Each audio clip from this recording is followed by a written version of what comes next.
Hello, my name is Gabriel. We're here with JetSurf USA, and in today's video, we're going to show you how to turn on and power your board. First off, you want to always make sure for the first time you power on your board, you do it as a dry run. So you're going to put your board on a stand.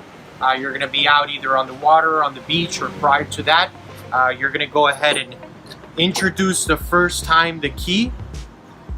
You're going to remove the key. What this is going to do is it's going to power on all the electronics on the board for 4 minutes. Meaning if you leave the board for 4 minutes just sitting there, it's going to turn off and you'll have to put in the key for the first time, remove it. The bilge pump will signal you that the power on the board is turned on. This little light will also be flashing.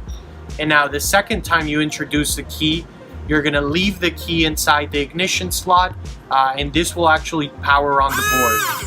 We're gonna show you a small procedure of how it works. So 1, 2, 3. The board is actually gonna turn on, and to be able to turn off the board, you just simply remove the key from the controller. If you have any questions, feel free to call us. Have a great afternoon.